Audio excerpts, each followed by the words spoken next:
Minister, you led the Green Party into government saying that things would be different on housing, but instead of changing things, you're helping to deliver more of the same. We certainly didn't need a leak from Cabinet to tell us that Fine Gael objected to housing being a priority for this government. We've known for many, many years that Fine Gael and Fianna Fáil were on the side of the vulture funds and the big developers. But where is the Green Party in all of this? There's no point voicing concerns at the Cabinet table and then waltzing in here and voting for the same bad policies that you're giving out about. Last week you voted against cutting rents and banning increases for 3 years. Last night you voted against stopping cuckoo funds buying up apartments and squeezing out families of home ownership. You have surrendered this city to international investors and consigned a generation, many of them who voted for you, many young people, and you've consigned them to extortionate rents well into the future. I want to share with you, Minister, some of the personal stories that have been sent to me by people caught up in this nightmare.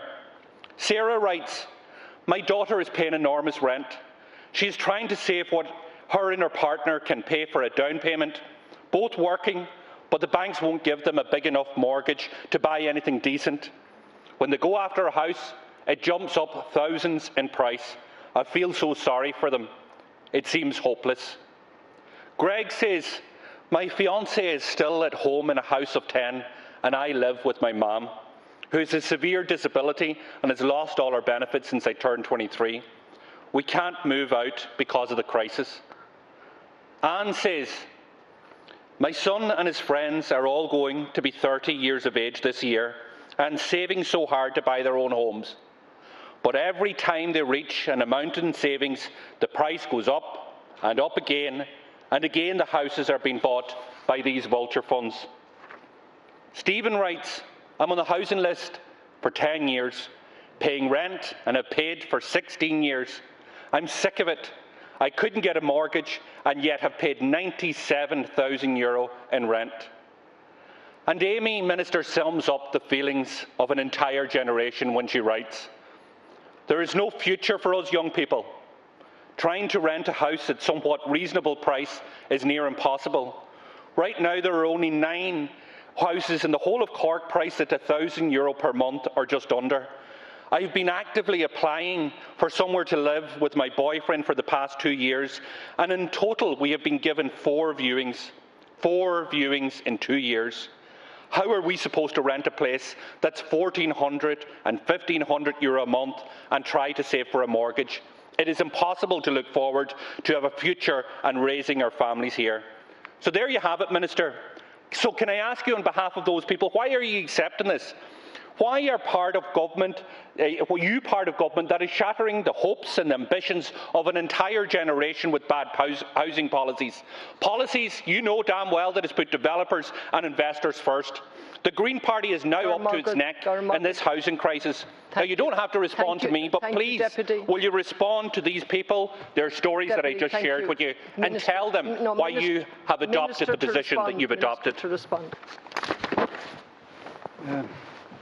Deputy, as a TD for Dublin Bay South, I know exactly what you're saying about the scale and depth of this crisis. It's an issue all over the country, without doubt.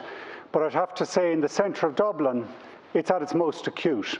And absolutely, in my own constituents, I can see the dilemma, particularly for a new, younger generation. And we will not leave them behind. We will not leave them out. We will do everything in our power to make sure that they have the ability, as my generation did in previous generations, including in Dublin Bay South, I'd have to say, to be able to afford a home. People of all means, of all incomes, of all needs, particularly, I would argue, inner cities, we need to look after. And yes, the current model is broken. The market is not working. It will not fix this. There has to be a radical change, and we will help steer that change from within government. We started last year's budget, increased 25% up to €3.3 billion. I think it's a quarter of the entire capital budget, and it won't stop there. We need about €120 billion over the next 10 years. That won't all come from the state, but a large part of it will. And yes, I tend and expect within government in the 4 years, whatever remaining period of time of this government, slightly less than that, to put this centre stage, as both the Tánaiste and Tánaiste have said, to apply the exact same rigour, urgency, flexibility that's been applied to the COVID crisis to both the climate and the housing crisis. The climate, we have the bill to be able to help us. In housing, we need to put it centre stage and need all government departments to act. So we increased last year's budget, the public capital budget, which is the key measure, the real measure of what you can build and what you can do. But we did a second measure. I remember in opposition in the last Dáil, we, the first party, which stood up and got a cross-party agreement that we needed to switch to cost rental housing as one of the ways of addressing this crisis. In last year's budget, we acted. We worked with Darragh O'Brien to say, let's make it happen now. Let's start straight away with 8 projects which we can start building now, not just theoretical, not just abstract, not just calling from the sidelines, but actually start delivering. And that is only the start. In my mind, the reason why cost rental is such a part of the solution is that it is social housing. It's public housing. Rather than leased assets where the assets go back to the private sector, they stay with our own public assets. And on them, we can build a long-term sustainable financing model. It takes time. We have to be honest to our younger people that, yes, they're first priority. Yes, this housing issue is first priority. But the benefit of cost rental is it's in the market. We can use public lands. We can actually bring down the rental price. That, in my mind, combined with affordable housing options, including the likes of the use of the Service Site Fund, so we actually reduce the cost, is going to be critical. And particularly for urban, I know there's nothing to one versus the other, but we particularly need to deliver on a national planning framework, which is high-quality homes, housing in urban areas, where you're there for life, where you have security of tenure, and it's not just rental sector doesn't count, it does. And actually, I would say apartment ownership as well as renting. We need a whole variety of different solutions. So in that, the key measures in my mind in the coming 2 months are the develop a new housing for all strategy that delivers on that. And within that, the affordable housing bill is going to be key. What we agreed with our government colleagues the other day at government cabinet meetings is we would further look at amendments in this affordable housing bill, which gives us a whole range of options and flexibility and ability to really create high-quality urban living.